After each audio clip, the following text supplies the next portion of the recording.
మీ అందమైన ప్రయాణం ప్రారంభించండి. 49 మీ తల్లిదండ్రులు కావాలనే కలలను సాకారం చేయడానికి సహాయపడుతుంది. వైజాగ్ లాస్ట్ మార్చ్ లో ట్రిప్ కి వెళ్ళాం సార్. కొంచెం ఒక 1 అవర్ ట్రావెల్ తర్వాత ఒక అతను వచ్చి కూర్చున్నాడు. ఆల్మోస్ట్ నైట్ 10 అట్లా అయిపోయిందండి. ట్రైన్ లో వెళ్ళేటప్పుడు మేము చాలా సెల్ఫీలు తీసుకున్నామండి ఫోటోలు స్టార్ట్ అయినప్పుడు. అప్పుడు కూడా ఈ ఫొటోస్ లో బ్యాక్ సైడ్ బ్యాక్గ్రౌండ్ లో అతను కనిపించడం. హైదరాబాద్ నుంచి వైజాగ్ వచ్చిన ట్రైన్ లో తీసుకున్న ఫోటోల్లో బ్యాక్గ్రౌండ్ లో ఉన్నాడు. షిప్ లో జర్నీ స్టార్ట్ అయిందండి. ఒక 1 అవర్ 2 అవర్స్ తర్వాత కూర్చున్నప్పటికీ ఆయన ముందే అక్కడ ఉన్నాడు. బోస్ అతను కూడా ఏమైనా ట్రిప్ కి వచ్చాడేమో సార్. ఇప్పుడు నేను నా వైఫ్ నాకు ఎవరైతే సజెస్ట్ చేశారో ఆ ఫ్రెండ్ కి తప్ప ఈ షిప్ జర్నీ గురించి ఎవరికి తెలియదు. ఈవిడ ఇన్ఫర్మేషన్ ఇస్తే వస్తున్నాడా లేకపోతే కోఇన్సిడెంట్లీ జరుగుతుందో నాకు అసలు అర్థం కాలేదు. ఇప్పుడు మీరు గమనించేది ఆవిడ కూడా గమనించి సర్ప్రైజ్ అయ్యారా? ఏంటంటే వీడు మనం వెంట పడుతున్నాడు, ఎక్కడ పడితే అక్కడికి వస్తున్నాడు అనే కామెంట్ వచ్చిందా? ఎందుకంటే మీకు కనిపించేది ఆవిడ కూడా కనిపిస్తుంది కదా. ఆవిడే సర్ప్రైజ్ అవ్వలేదు, క్యాజువల్ గానే మాట్లాడుతుంది ఆవిడ. హలో, కొంచెం ఫ్రీ అవుతావా? మాట్లాడాలి, కొంచెం ఇంపార్టెంట్. సాయంత్రం ఇంటికి వస్తారు కదా, మాట్లాడదాం. హలో మేడం, నేను ఇంటికి వచ్చి మాట్లాడేది అయితే నేను ఇంటికి వచ్చి మాట్లాడతా. ఏంటి ఎలా మాట్లాడుతున్నావు? నేను మాట్లాడడం తప్పు అనట్లేదు, నువ్వు మాట్లాడిన విధానం తప్పు అన్నా. ఎలా మాట్లాడో తెలుసా? ఏం మాట్లాడిన విధానం? ఏం చూసినావు మాట్లాడిన విధానంలా? ఏం నువ్వు మాట్లాడేది అనుమానం ఏంటి? ఎట్లా పడతావు? నువ్వు ఏం చూసినా పడతావు. రెస్పెక్ట్ ఇవ్వాలి, కనీసం ప్లేస్ పోయింది ఇప్పుడు. నీది అర్థమవుతుందా? సార్ నేనైతే డిసైడ్ అయిపోయింది సార్, కానీ నాకు నా వల్ల నువ్వేంది డిసైడ్ అయ్యేది అక్కడ? నువ్వేంది డిసైడ్? నేనే డిసైడ్ అవుతున్నాను. నేను ఉండను నీ ఎంబడి. చూసారా సార్?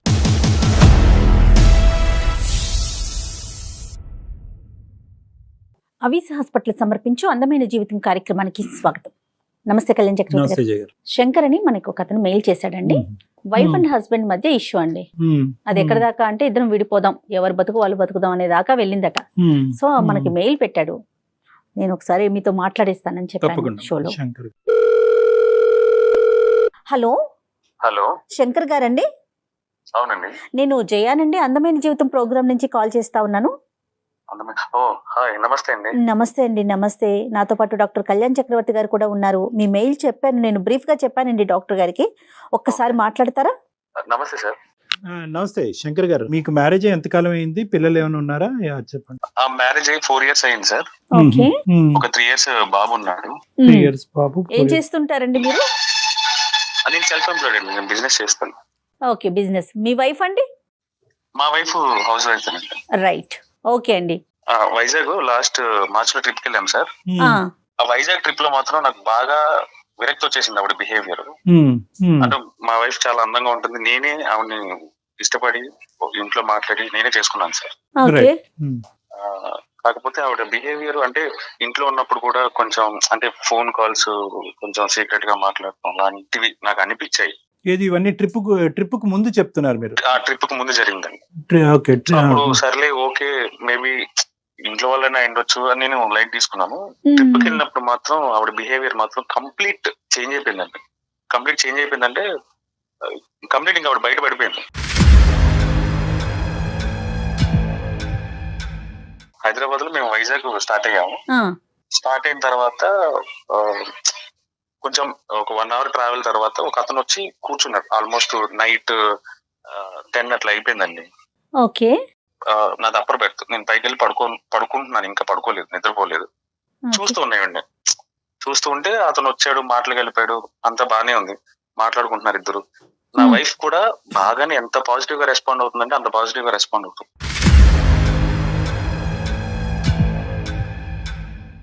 అంటే అడిగిన ప్రతిదానికి నవ్వుతో ఆన్సర్ ఇవ్వటం, ఏదో చాలా రోజుల నుంచి చాలా సంవత్సరాల నుంచి వాళ్ళిద్దరికి ఆ పరిచయం ఉన్నట్టు అంత ఈజీగా మారుతుందండి ఆవిడ.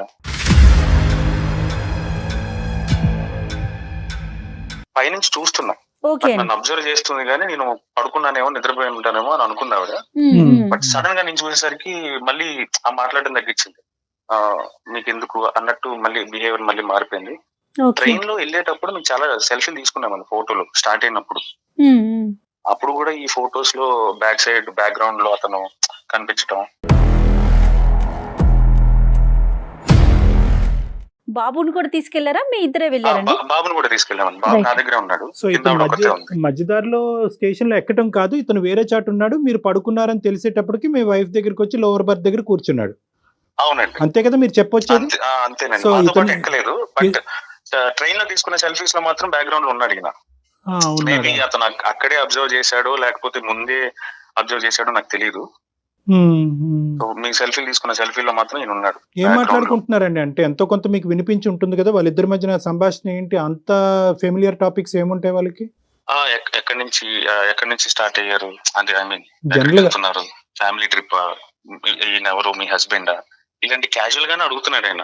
కాకపోతే ఈవిడ రెస్పాండ్ అవ్వడం మాత్రం చాలా రోజుల నుంచి పరిచయం ఉన్న మనిషితో మనం ఎలా మాట్లాడతామో అంత ఈజీగా రెస్పాండ్ అవుతుంది సార్. అతని వైపు నుంచి నార్మల్ గానే ఉన్నాయి క్వశ్చన్స్ అవి. అతని క్వశ్చన్స్ నార్మల్ గానే ఉన్నాయి. నార్మల్ గా అంటే అతని ఇంటెన్షన్ ఏంటి అనేది నేను అబ్జర్వ్ చేయలేదు, కానీ నేను నా వైఫ్ ని అబ్జర్వ్ చేసుకుంటా కదండి. ఈవెన్ అబ్జర్వ్ చేసేసరికి అంత పాజిటివ్ గా రెస్పాండ్ అవుతుంది. బేసిక్ గా నా వైఫ్ అందంగా ఉంటుంది సార్, చాలా అంటే చాలా అందంగా ఉంటది. అది నా ఒపీనియన్, నేనే ఇష్టపడి చేసుకున్నాను, అందంగా ఉంటది కాబట్టి. నేను అబ్జర్వ్ చేశాను, అంతా నేను గమ్ముగా ఉన్నా. అంటే నాకు లోపల కొంచెం కోపంగా అనిపించినా గానీ నేనేం అనలేదు. సో తర్వాత మేము మళ్ళీ వైజాగ్ నుంచి అరకు ట్రైన్ జర్నీ బాగుంటుంది అన్నారు. అరకు ట్రైన్ జర్నీ బాగుంటుంది, బొర్రా గృహలు ఇవన్నీ బాగుంటాయి, సో ట్రైన్ లో వెళ్ళండి అని ఎవరో నా ఫ్రెండ్ సజెస్ట్ చేస్తే సర్లే అని అక్కడ కూడా మేము ట్రైన్ తీసుకున్నాం. ట్రైన్ లోనే జర్నీ చేసాం అరకు వరకు. ట్రైన్ ఎక్కాము, అక్కడ కూడా లొకేషన్లు సీనరీ అంతా బాగుంది కదా అని అక్కడ ఫోటోలు తీసుకుంటాం కదా రెగ్యులర్ గా, తీసుకున్నాం. కాసేపటికి మళ్ళీ ఈయన మళ్ళీ అక్కడ కనిపిస్తాడు నాకు.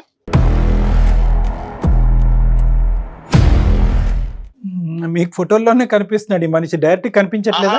అక్కడ డైరెక్ట్ గా కనిపించాడు ఈయన ఫోటోల్లో. ఈ హైదరాబాద్ నుంచి వైజాగ్ వచ్చిన ట్రైన్ లో తీసుకున్న ఫోటోల్లో బ్యాక్గ్రౌండ్ లో ఉన్నాడు.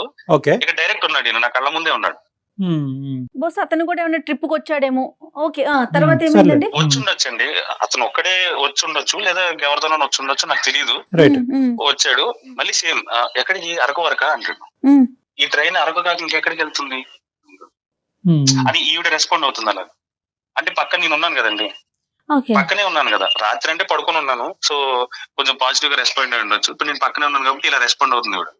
ఈ ట్రైన్ అరకు కాక ఇంకెక్కడికైనా వెళ్తుంది అంటే, అయ్యో అలా అని కాదు, క్యాజువల్ గా అడిగాను మిమ్మల్ని, మీరు కోపం వచ్చినట్టుంది మీకు, మీరు కోపంలో చాలా అందంగా ఉన్నారు అన్నాడు ఆయన.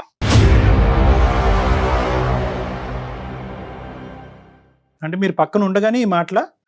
పక్కన అంటే నేను బాబు విండో దగ్గర నుంచున్నాము, సీట్ లో కూర్చొని ఉన్నారు, పక్కన ఉన్న సీట్ లో దగ్గరలో. ఇలా కన్వర్జేషన్ స్టార్ట్ అయింది. ఆయన మీ హస్బెండ్ కదా, ఈ కిడ్ బాబు పేరేంటి, హస్బెండ్ పేరేంటి, మీ హస్బెండ్ ఏం చేస్తుంటాడు, మళ్ళీ కన్వర్జేషన్ అతను స్టార్ట్ చేశాడు.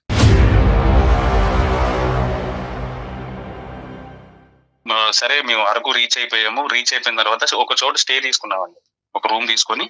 సరే ఇక్కడ బొంగులో చికెన్ బాగా ఫేమస్ కదా, బొంగులో చికెన్ తిందాం, ఈవిడ బీచి పెడితే సర్లే తిందాం అని చెప్పి తీసుకుని వెళ్ళాము. హోటల్కి వెళ్ళాము, కూర్చున్న తర్వాత బొంగు చికెన్ ఆర్డర్ చేసాము, వచ్చింది. సగం తిన్న తర్వాత మా బాబు అలర్ట్ చేయడం స్టార్ట్ చేశాడు. అంటే నాకు ఐస్ క్రీమ్ కావాలి, అక్కడ ఐస్ క్రీమ్ షాప్ ఉంది, నన్ను తీసుకెళ్ళు డాడీ అంటే. పిల్లలు చూడగానే కొంచెం పేచి పెడతారు కదండి, అలాగే పేచి పెడితే నేను సర్లే తీసుకెళ్తాను రా, నేను కొనిస్తానని చెప్పి నేను తీసుకొని వెళ్ళాను. వెళ్ళి ఐస్ క్రీమ్ కొనుక్కొని రిటర్న్ జస్ట్ స్టార్ట్ అయ్యాను. స్టార్ట్ అవ్వగానే బ్యాక్ టేబుల్ మీద మళ్ళీ ఈయనే ఉంటాడు. ఈవిడ ఇన్ఫర్మేషన్ ఇస్తే వస్తున్నాడా లేకపోతే కోఇన్సిడెంట్లీ జరుగుతుందో నాకు అసలు అర్థం కాలేదు. లేదా ఇంతకు ముందే వీళ్ళిద్దరికి పరిచయం ఉందా, లేకపోతే ఈవిడికి లేకపోతే దారిలో ఏమైనా ట్రైన్ లో గానీ రాత్రి జరిగిన కన్వర్జేషన్ లో గానీ కాంటాక్ట్స్ చేంజ్ చేసుకోవడం ఇలాంటివన్నీ జరిగాయా, లేకపోతే ముందే ఉందా నాకు తెలియట్లేదు. చక్రి గారు ఇప్పుడు ఒక్క నిమిషం, సారీ అండి, ఇప్పుడు మీరు గమనించేది ఆవిడ కూడా గమనించి సర్ప్రైజ్ అయ్యారా? ఏంటండి వీడు మనం వెంట పడుతున్నాడు, ఎక్కడ పడితే అక్కడికి వస్తున్నాడు అనే కామెంట్ వచ్చిందా? ఎందుకంటే మీకు కనిపించేది ఆవిడ కూడా కనిపిస్తుంది కదా, ఆవిడ ఎక్కడైనా సర్ప్రైజ్ అయిందా? ఆవిడే సర్ప్రైజ్ అవ్వలేదు, క్యాజువల్ గానే మాట్లాడుతుంది ఆవిడ. ఎక్కడ పలకరించినా కూడా అక్కడ కూడా పలకరించాడా? ఐస్ క్రీమ్ దగ్గర రెస్టారెంట్ లో? రెస్టారెంట్ లో ఆవిడ కొంచెం దూరంగా ఉంది, కొంచెం 4-5 షాపుల అవతల ఈ ఐస్ క్రీమ్ షాప్ ఉంటే నేను అక్కడికి వెళ్ళి వస్తున్నా. వచ్చేటప్పటికి వీళ్ళిద్దరు మాట్లాడుకుంటున్నాం. Right, okay. సో కంటిన్యూ చూడగానే నాకు అసలు ఫ్యూజ్ ఎగిరిపోయింది సార్. అసలు ఎలా రియాక్ట్ అవ్వాలో కూడా నాకు అసలు అర్థం కూడా కాలేదు. ఓకే. సో ఏంటంటే ఒక స్ట్రెచ్ ఆఫ్ పీరియడ్ ఇంత స్ట్రెచ్ ఆఫ్ పీరియడ్ లో ఒక వ్యక్తితో ఇలా కాన్వర్స్ చేయడం అనేది మీరు ఇంతకు ముందు చూడలేదు కాబట్టి ఈ రోజు ఇంతకుముందు, మీరు షాక్ అయ్యారు. ఓకే, ఇన్ని సార్లు రిపీటెడ్ ఇది చూడలేదండి. రైట్. ఓకే. అందులోనే మేము అనుకోని సిచ్యువేషన్ లో, అంటే మేము అనుకోని ఇక్కడికి వెళ్తాము అని ఒక ఐడియా కూడా లేదు. అంటే ట్రావెలింగ్ లో కోఇన్సిడెంటల్ గా కలిసినట్టు ఒకటిసారి కలిస్తే ఓకే, బట్ రిపీటెడ్ గా కలిసేసరికి ఇంకా నాకు బర్స్ట్ అయిపోతుంది. కాకపోతే నేను ఇంట్లో లేను, బయట ఉన్నాను. సరే ఇది కరెక్ట్ కాదులే, తర్వాత డిస్కస్ చేద్దాం, ఏదైతే అది అయింది అని చెప్పి నేను ఇంకా సైలెంట్ అయిపోయి నేనేం మాట్లాడలేదు. వెళ్ళిన తర్వాత నేను చూశాను ఒక లుక్, అతను నన్ను చూసి అటెన్షన్ అయ్యాడు, ఓకే వచ్చాడు అన్నట్టు ఏదో అటెన్షన్ అయ్యి ఇటు తిరిగి మాట్లాడుతున్న అతను సడన్ గా ఇటు తిరిగిపోయాడు. సో తిరిగిపోయేసరికి ఇంకా నేను ఈవిడ్ని వెళ్ళిన తర్వాత అడిగాను, ఎవరతను ఎందుకు అట్లా ఊరికే వస్తున్నా, నీకు ముందే తెలుసా అంటే, నాకేం తెలుసు, నాకు ట్రావెలింగ్ ట్రైన్ లోనే పరిచయం అయ్యాడు అంతే అంటే, లేదు చెప్పు పర్లేదులే నేనేం అనలే అని చాలా నార్మల్ గా అడిగాను ఆవిడ. ఏం మాట్లాడుతున్నారండి మీరు, అవన్నీ మీరు అలా ఎలా మాట్లాడతారు, నాకు తెలిస్తే నేను మీకు ముందే చెప్తాను కదా అంటది ఈవిడ. సర్లే ఇంక ఇక్కడ డిస్కషన్ అనవసరం అని చెప్పి నేను అక్కడ కామప్ అయిపోయాను. బయటకు వెళ్ళినప్పుడు అలాంటి డిస్కషన్ పెట్టుకోవడం, ఆ ట్రిప్ ని స్పాయిల్ చేయడం నాకు ఇష్టం లేదు. సో అందుకని నేను చాలా సైలెంట్ అయిపోయాను. మీ 4 years మొత్తం మీ 4 years ప్రయాణంలో ఇటువంటి డిస్కషన్ మీ వైఫ్ కి మీకు మధ్యన ఎప్పుడు జరగలే? ఏదైనా వ్యక్తితో ఎందుకు మాట్లాడుతున్నాం, ఎలా మాట్లాడుతున్నాం అనేటటువంటిది రాలేదు. ఇదే ఫస్ట్ టైం శంకర్ గారు వాళ్ళ భార్యని ఇలాగే ఎవరు ఈ వ్యక్తి ఎందుకు అంతసేపు మాట్లాడుతున్నాం అనేది ఫస్ట్ టైం అడగటం, అంతేనండి? అవునండి. అప్పుడు దాకా నేను ఇంత బర్స్ట్ ఎప్పుడు అవ్వలేదు. అప్పటి వరకు చిన్న చిన్న ఇన్సిడెంట్, అంటే ఇప్పుడు ఇంటి పై నుంచి కిటికీలో నుంచి చూసినప్పుడు కూడా నేను 2-3 సార్లు అబ్జర్వ్ చేశాను. అంటే ఎవరిని చూస్తుంది, అక్కడ ఎవరైనా ఉన్నారా లేరని కూడా నాకు తెలియదు. అంటే ఇప్పుడు వంట చేసుకుంటానో లేకపోతే పని చేసుకుంటానో ఇంట్లో ఉన్న కిటికీలో నుంచి ఇలా వంగి చూడటం అది నేను 1-2 సార్లు అబ్జర్వ్ చేశాను. సరే ఓకే క్యాజువల్ గా చూసినారేమో నేను లైట్ తీసుకున్నాను, నేను పట్టించుకోలేదు, ఎందుకంటే నా వర్క్ బిజీ నాది. సో మీరు ఎప్పుడు అడగలే? ఓకే, అడగలేదు. అంటే ఎన్నిసార్లు నేను ఇంత దారుణమైన ఫీలింగ్ నేను ఎప్పుడు ఫేస్ చేయలేదు ఆవిడతో. మేము అరకు నుంచి మళ్ళీ వైజాగ్ వచ్చే ఆన్ ద వేలో నా ఫ్రెండ్ ఒక అతను సడన్ గా కాల్ చేశాడు, ఒక పని చెయ్యి, వైజాగ్ నుంచి అండమాన్ వెళ్ళేదానికి షిప్ జర్నీ ఉంటది, ఒకసారి అక్కడ కనుక్కో, ఒకవేళ అవైలబుల్ ఉంది అంటే కనుక నువ్వు వెళ్ళు అన్నాడు. సో నేనేం చేశానంటే ఇంకో 2 days ట్రిప్ ఎక్స్టెండ్ చేసి వైజాగ్ వెళ్ళిన తర్వాత కనుక్కొని ఆ ట్రిప్ ఆ షిప్ టికెట్ తీసుకున్నాను సార్. ఎక్స్పెన్సివే బట్ ఓకే, మెమరబుల్ ట్రిప్ కదా, మెమరబుల్ గా చేద్దాం, ఎప్పుడో మళ్ళీ వస్తాము, తర్వాత ఇప్పుడు వస్తాం ఎందుకులే అని చెప్పి ఎక్స్పెన్సివ్ అయినా కూడా నేను టికెట్ తీసుకున్నాను. షిప్ లో జర్నీ స్టార్ట్ అయిందండి ఒక 1 or 2 hours తర్వాత. సో షిప్ ఓపెన్ రూఫ్ మీద రెస్టారెంట్ ఉండే కదా సార్, అక్కడికి వెళ్ళి కూర్చున్నాము, వ్యూ అది బాగుంది, వెదర్ బాగుంది అని చెప్పి పైకి వెళ్ళి అక్కడ కూర్చున్నాం సార్. కూర్చున్నప్పటికీ ఆయన ముందే అక్కడ ఉన్నాడు సార్. ఇప్పుడు నేను నా వైఫ్ నాకు ఎవరైతే సజెస్ట్ చేశారో ఆ ఫ్రెండ్ కి తప్ప ఎవరికి తెలియదు, షిప్ జర్నీ గురించి ఎవరికి తెలియదు. కోఇన్సిడెంట్ గా 1-2 ప్లేస్లకు రావచ్చు సార్. మరి ఈవిడ ఇన్ఫర్మేషన్ ఇచ్చింది అనుకోవాలా లేకపోతే ఇంకేమన్నా అనుకోవాలా? నాకు కోఇన్సిడెన్సా లేదంటే మిమ్మల్ని మీకు తెలియకుండానే కొన్ని సందర్భాల్లో మీకు తెలిసి అతను ఎక్కడికైతే అక్కడ ఫాలో అవుతూ మీరు ఎక్కడైతే టికెట్లు బుక్ చేస్తారో అక్కడే టికెట్లు బుక్ చేస్తూ అదే షిప్ ఎక్కుతూ అలాగన్నా అయి ఉండొచ్చు. ఇది ఏంటంటే ఒక యాంగిల్లో చూసుకుంటే కనుక ప్రతి అంశం మీ వైఫ్ అతనికి చెప్పటము, అతను మీ వెంట రావటం అనేది ఒక యాంగిల్ అయితే, మీకు తెలియకుండానే అతను బ్యాక్గ్రౌండ్ లో ఫాలో అవుతూ ఈ రకరకాల ప్లేసెస్ కి మీతో పాటు విజిట్ చేస్తూ మీ వైఫ్ తో సంభాషణ చేయడానికి ప్రయత్నం చేస్తున్నాడని అనుకోవచ్చు. ఏమండి? సో ఇక్కడ మీ వైఫ్ కాంట్రిబ్యూట్ చేస్తుందా ఈ డిస్కషన్స్ కి, లేదంటే అతనుగానే ఫాలో అవుతూ వస్తున్నాడా, దాన్ని మీ వైఫ్ ప్రోత్సహిస్తుందా? ఈ 2 యాంగిల్స్ లో మనం చూడాలి. తర్వాత ఏమైంది సార్? ఇంకా నేను సర్లే ఈ ట్రిప్ అయిపోయిన తర్వాత ఇంకా డైరెక్ట్ నేను హైదరాబాద్ తీసుకుని వచ్చాను. వెంటనే తీసుకుని హైదరాబాద్ వచ్చాను. మెమరబుల్ గా ఉండవలసిన ట్రిప్లు ఇంకో విధంగా మెమరీస్ పెంచుతున్నాయి. చెప్పండి సార్, హైదరాబాద్ వచ్చిన తర్వాత ఏమైందండి? కాంటాక్ట్ నెంబర్ ఏమన్నా ఎక్స్చేంజ్ చేసుకున్నారా, నాకు నిజం చెప్పు అని నేను గట్టిగా అడిగాను సార్. అసలు నాకు అర్థం కావట్లేదు, మీరేంటి ఇలా మాట్లాడుతున్నారు అంటది. క్వశ్చన్ చేస్తే ఆవిడ స్కిప్ చేసి నడిచి వెళ్ళిపోవటం, లేకపోతే నువ్వు మీరేంటంటే ఎలా మాట్లాడుతున్నారు, అసలు ఎక్స్పెక్ట్ చేయలేదు మీ దగ్గర నుంచి ఇలాంటివి అనేసి ఒకటే మాట ఎక్కువ మాట్లాడదు ఆవిడ, వెళ్ళిపోతుంది. ఒక హస్బెండ్ కి ఇవ్వాల్సిన మినిమం అటెన్షన్, మినిమం రెస్పెక్ట్ ఈ డిస్కషన్ వచ్చినప్పుడు ఉండదు సార్. మిగతా విషయాలంతా ఓకే, మిగతా విషయాలు ఓకే, అడుగుతుంది ఏదో ఊరికే ఏం కర్రీ చేయమంటారు, ఎప్పుడు వస్తారు, ఏ టైంకి వస్తారు, వచ్చే ముందు కాల్ చేయండి, ఇలాంటివన్నీ చెప్తా ఉంటారు. మరి వచ్చే ముందు కాల్ చేయాలి అర్థం కాదు. నా ఇంటికి నేను రావడానికి ముందే ఇంటిమేట్ ఎందుకు చేయాలి సార్? అలా కాదులేండి, అంటే సేఫ్ గా బయలుదేరారా, సేఫ్ గా వచ్చారనే ఉద్దేశంతో చాలా లేదా మంది కాల్ మీకోసం ఏదైనా ప్రిపేర్ చేసి ఉంచడానికో అట్లా ఉంటది కదా. మీరు ఇలాగ ప్రశ్నించేటప్పటికి ఈ రోజు కంగు తినచ్చు. ఎటొచ్చి ఏంటంటే ఈసారి మాత్రం ఈ ట్రిప్ లో కోఇన్సిడెన్స్లు ఎక్కువైనాయి. నెంబర్ 1. అవును సార్, నెంబర్ 2 అవును సార్. ఏంటంటే మీకు ఇంత ఫ్రీ టైం ఇంతకు ముందు దొరుకుండదు. అంటే మీ వైఫ్ అవును సార్. యొక్క బిహేవియర్ చూడటానికి ఇంత ఫ్రీ టైం దొరుకుండదు. నెంబర్ అవును 3 ఏంటంటే ఒకే వ్యక్తితో ఇంతసేపు మాట్లాడినటువంటి సందర్భం కనిపించకపోయి ఉండొచ్చు. కాబట్టి ఈ రోజు ఆ లోపల దాగినటువంటి ఏదైతే అనుమానాలు కానీ డౌట్స్ కానీ ఉన్నాయో ఆ ఉప్పెనలాగా ఈ రోజు బయటకు పొంగుకుని బయటకు వచ్చినాయి. అది ఆవిడ ఎప్పుడు ప్రతిసారి అనుమానం పడి ప్రతిసారి ప్రశ్నించే భర్త అయితే కనుక పెద్ద ఫీల్ అయ్యి ఉండేది కాదు. ఒకేసారి ఈవిడ మీద ఇలా విరుచుకుపడేటప్పటికి ఆవిడ కంగు తిని ఎక్కువ మాట్లాడకుండా ఇది అయిపోయి ఉండొచ్చు. మీరు మెయిల్ ఎందుకు చేశారండి? దీని వెనకాల రీజన్ ఏంటి? ఏం ఎక్స్పెక్ట్ చేస్తున్నారు మీరు? మెయిల్ ఎందుకు చేశానంటే నేను ఒక డెసిషన్ కి వచ్చానండి. నేను ఈ నుంచి డైవర్స్ తీసుకోవాలని అయ్యయ్యో. డెసిషన్ కి వచ్చి అదేంటి సార్? మా ఇద్దరి కన్వర్జేషన్ అంటే ఆవిడ పర్సెప్షన్ నా పర్సెప్షన్ రెండు విన్న తర్వాత నేను తీసుకున్న డెసిషన్ కరెక్టా కాదో మీరు ఒకసారి చెప్తారు, దాన్ని బట్టి నేను ఫాలో అవుదామని నేను మీకు మెయిల్ చేశాను సార్. పెద్దవాళ్ళ వరకు ఇంకా వెళ్ళలేదు కదా శంకర్ గారు? ఇంకా వెళ్ళలేదండి. ఒకసారి ఆవిడ ఉంటే ఇవ్వండి ఫోన్. నేను బయట ఉన్నాను సార్, ఒకసారి నేను ఆవిడ కాల్ చేసి కాన్ఫరెన్స్ లో తీసుకున్నాను. రైట్, విషయం చెప్పండి. ఇట్లా కళ్యాణ్ గారు ఉన్నారనేసి విషయం చెప్పి కనెక్ట్ చేయండి. Okay sir, okay. జనరల్ గా అనుమానం ఉన్నప్పుడు కళ్యాణ్ గారు ప్రతి కదలికలోనూ మనం ఎన్నో ఎత్తుక్కోవచ్చు. ఒక వ్యక్తి మీద మనకు అనుమానం, అది ఆడైనా మగైనా.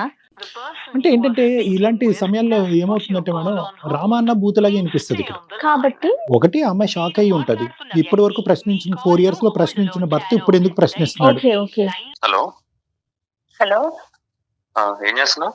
బాబుకి టిఫిన్ చేస్తున్నాను, చెప్పండి. ఓకే, అదే కొంచెం ఫ్రీ అవుతావా? మాట్లాడాలి, కొంచెం ఇంపార్టెంట్. సాయంత్రం ఇంటికి వస్తారు కదా, మాట్లాడదాం. హలో మేడం, నేను ఇంటికి వచ్చి మాట్లాడేది అయితే నేను ఇంటికి వచ్చి మాట్లాడతా. ఫోన్ ఎందుకు చేసి 10 నిమిషాలు పక్కకు రాని ఎందుకంటాను నేను? నాకు తెలీదా ఎలా మాట్లాడాలి? ఇంట్లో మాట్లాడేది అయితే నేను ఇంటికి వచ్చాక మాట్లాడతా. ఏంటి అలా మాట్లాడుతున్నావు? సరే, ఇప్పుడు సుమన్ టీవీలో ప్రోగ్రామ్ ఉంది అందమైన జీవితం అని చెప్పి. ఆ ప్రోగ్రామ్ నుంచి కళ్యాణ్ చక్రవర్తి గారు లైన్ లో ఉన్నారు. సో నేను ఆయనకి మెయిల్ చేశాను మన గురించి. మన గురించా? మన గురించి ఏముందని మెయిల్ చేసామండి. మన గురించి ఏం లేదా? ఏముంది? ఉంది కదా, వైజాగ్ ట్రిప్ ఉంది కదా, అది చాలు కదా. ట్రిప్ గురించి కాల్ చేసావా అక్కడ? ట్రిప్ గురించి అని కాదు, మన ఇద్దరి మధ్య తర్వాత జరిగిన డిస్కషన్ లో నేను తీసుకున్న డెసిషన్ వాళ్ళకి చెప్తామని నేను వాళ్ళకి మెయిల్ చేశాను. వాళ్ళు ఇప్పుడు కాల్ చేశారు, మా లైన్ లో ఉన్నారు, ఒకసారి మాట్లాడు. నమస్తే అండి. నమస్తే, మీ పేరండి? సారీ, నేను జయాని మాట్లాడుతున్నా, అందమైన జీవితం ప్రోగ్రామ్. నా పేరు పల్లవి అండి. పల్లవి గారు నమస్తే అండి. సారీ అండి, మిమ్మల్ని ఇలా సడన్ గా లైన్ లోకి తీసుకొని ఇబ్బంది పెడుతున్నాము. వేరే రకంగా అనుకోవద్దు. జస్ట్ ఒక చిన్న ఇష్యూ, దానికి సంబంధించి డాక్టర్ కళ్యాణ్ చక్రవర్తి గారు కూడా మనతో పాటు స్టూడియోలో ఉన్నారు. అమ్మ పల్లవి. సార్ నమస్తే సార్. నమస్తే అమ్మ. నమస్తే పల్లవి. అమ్మ కొద్దిగా క్లిష్టమైనటువంటి పరిస్థితి, నేను కాదనట్లేదు. అతనికి ఏంటంటే నెంబర్ 1 అతను మీకు చెప్పకుండా ఇలా ఫోన్ కలపటము, ఇంటికి వచ్చేటటువంటి డిస్కషన్ కాదు, ఇప్పటికిప్పుడు తేలాలి అనేటటువంటి మాట అంటాం. బహుశా అతను పడేటటువంటి టెన్షన్ కూడా అలా ఉందేమో, అది మనం అర్థం చేసుకోవాలి.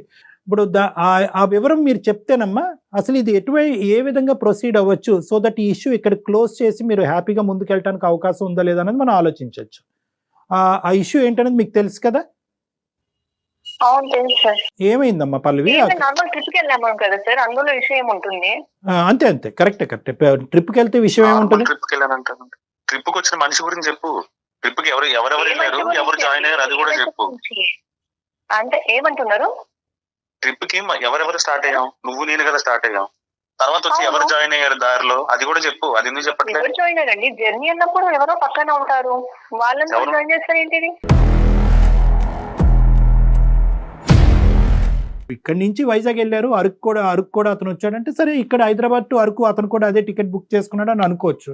కానీ ఏంటంటే అక్కడి నుంచి అండమాన్కి కూడా మీతో పాటు షిప్ లో ప్రయాణం చేసి ట్రైన్ లో ప్లస్ ఏంటంటే ఆ తర్వాత అండమాన్ వెళ్ళేటటువంటి క్రమంలో షిప్ లో కూడా వచ్చాడు, షిప్ లో కూడా మీరు మాట్లాడుకున్నారు అనేటటువంటిది ఎలా తెలిసింది అతనికి? మా జర్నీ ఐటినరీ అంతా కూడా అతనికి ఎలా తెలిసింది అనేది ఒక ప్రశ్న. రెండోది ఏంటంటే కనుక ఎప్పుడు మాట్లాడుకున్నా కూడా మీ హస్బెండ్ గారు దూరంగా ఉన్నప్పుడే మీరిద్దరూ మాట్లాడుకోవటం జరిగింది.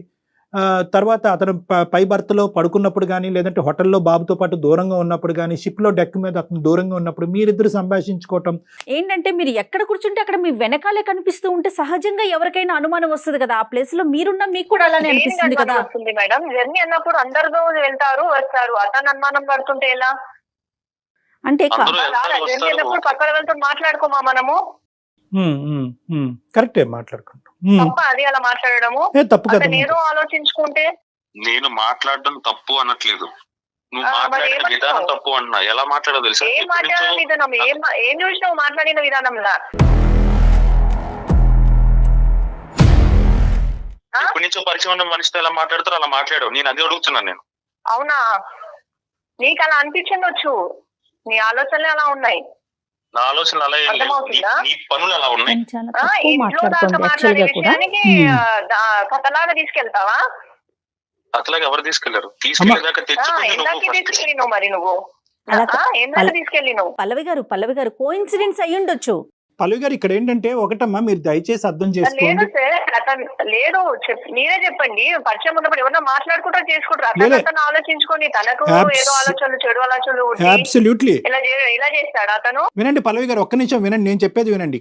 ఇక్కడ ఏంటంటే అతని మైండ్ లో ఒక క్వశ్చన్ పడింది, అది అనుమానం అంటారా ఏమంటారా అన్నది మనకు తెలియదు. ఆ ఆలోచన ఖచ్చితంగా అతను అనుమానమే, దాన్ని నివృత్తి చేయవలసినటువంటి బాధ్యత మీ మీద ఉంది కదా. అలా ఎలా అంటాడు సార్? ఎలా అంటాడు అతను? ఎలా అంటాడు ఆ విషయము?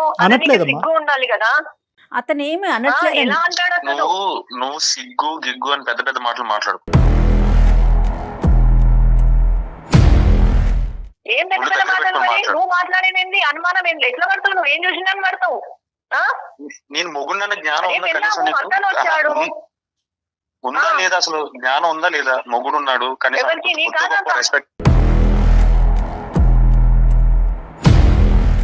రెస్పెక్ట్ ఇవ్వాలి, కనీసం ప్లేస్ పోయింది. ఇప్పుడు నీది అర్థమవుతుందా?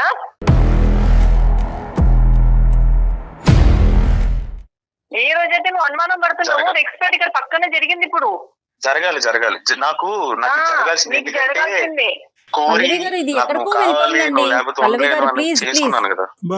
బాబు శంకర్ చేసుకున్నందుకు బాబు నాకు చాలా బాగా జరిగింది. నేను మా అమ్మ నాన్నని కాదనుకోండి, నేను ఎంచుకున్నాను కదా, అది చేసిన పెద్ద తప్పు. ఇప్పుడు అర్థం అవుతుంది నాకు.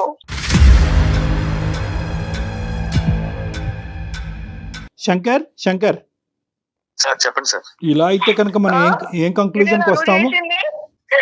నువ్వు నా జీవితాన్ని చేసావు, నేను నీ జీవితాన్ని చేయటం కాదు. నువ్వు చేసినావు మనసులో అనుమానం పెట్టుకొని, నేను కాదు. చిన్న ఈ విషయానికి అనుమానం పడతారు ఎవరైనా?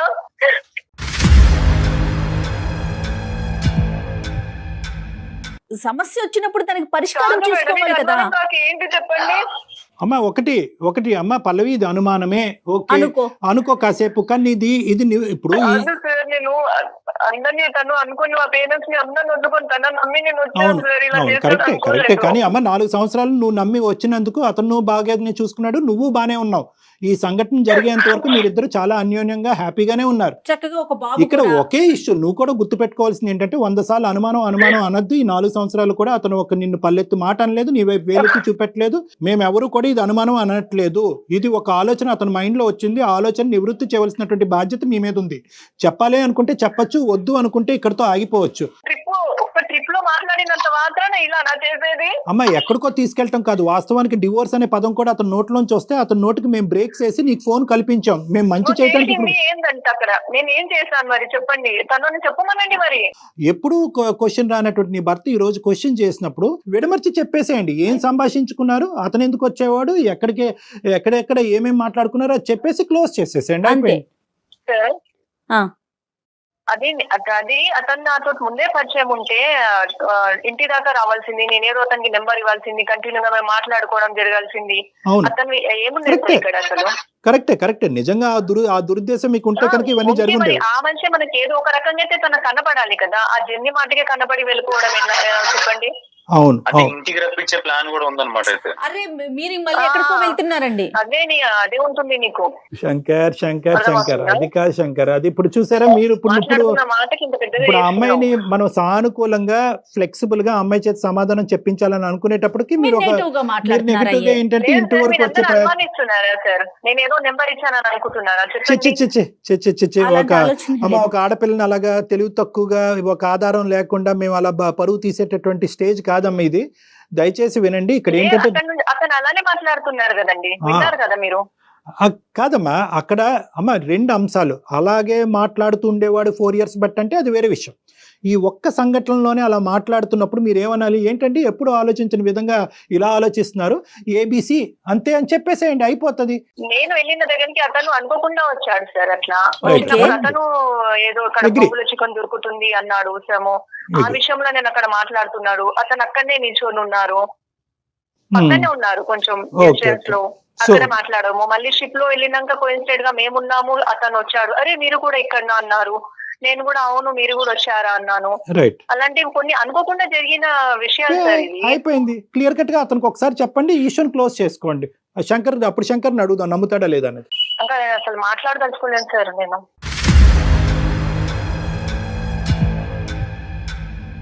అతనితో మాట్లాడదలుచుకోలేను ఇంకా. ఏమంటమ్మా నువ్వు కూడా. చెప్పండి. ఇంత వివరంగా చెప్పాక కూడానా? శంకర్ ఇది basic structure of the issue. ఇది శంకర్ ఏముందని చెప్తాడు సార్. ఏం లేదు నేనైతే డిసైడ్ అయిపోయింది సార్, కానీ నాకు నా వల్ల నువ్వేంది డిసైడ్ అయ్యేది అక్కడ? నువ్వేంది డిసైడ్? నేనే డిసైడ్ అవుతున్నాను. నేను ఉండండి ఎంబడి. నేను ఆ రోజు నేను ఇంట్లో క్వశ్చన్ చేసినప్పుడు ఇమ్మెచ్యూరిటీ ఏ రోజు?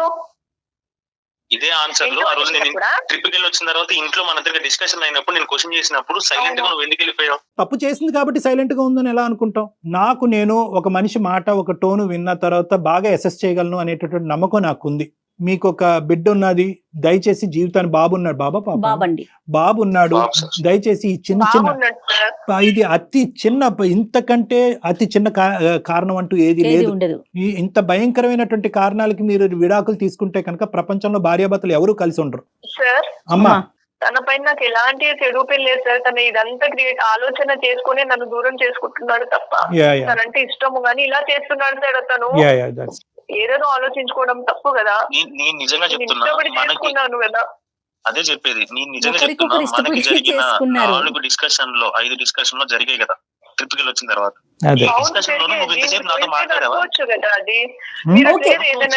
నెంబర్ ఇవ్వడం గానీ శంకర్ గారు 5 డిస్కషన్లు అయినాయి శంకర్. 6వ డిస్కషన్ లో చెప్పింది కదా నాయన, క్షమించి వదిలేయచ్చు కదా, ఇంకా అయిపోయింది సబ్జెక్టు. మీ మీద మీ ఇద్దరి మీద ఎంత ట్రస్ట్ నమ్మకం ఉన్నా కూడా ఒక బయట నుంచి వచ్చేటటువంటి ఒక థర్డ్ శక్తి ఏదైతే ఉందో అది మీ జీవితాల మధ్యన నిప్పులు రేపచ్చు. కాబట్టి అటువంటి పరిస్థితి ఉంటే కనుక ఆపోజిట్ పార్ట్నర్ని వెంటనే ఇన్వాల్వ్ చేసేయండి. ఇదే ఈ రోజు మనం నేర్చుకోవాల్సినటువంటి ఒక మోరల్. అంతే చాలా కరెక్ట్ చెప్పారు కళ్యాణ్ జీ. అవకాశం ఉంటే కళ్యాణ్ గారిని ఒకసారి పర్సనల్ గా కలిసే ప్రయత్నం చేయండి. మీ ఇద్దరిలో ఉండే ఇంకా నెగిటివిటీ ఏమైనా ఉంటే కనుక అది నివృత్తి చేసుకుని క్లియర్ చేసుకుని సాఫీగా ముందుకు ప్రయాణం చేయండి. డైవర్స్ అనేటటువంటి దానికి 1% కూడా ఇక్కడ అవకాశమే లేదు. అసలు ఆ ఆలోచన తీసేయండి ప్లీజ్, ఇద్దరు కూడా. All the best both of you. Right. Good luck. చాలా సంతోషం. మంచిగా అర్థం చేసుకుని మంచి కంక్లూజన్ కి వచ్చాం. ఆల్ ద బెస్ట్ అమ్మా both of you. Thank you. Right Kalyan ji. Right Jaya గారు. సమర్పిస్తున్న వారు అవిస్ హాస్పిటల్.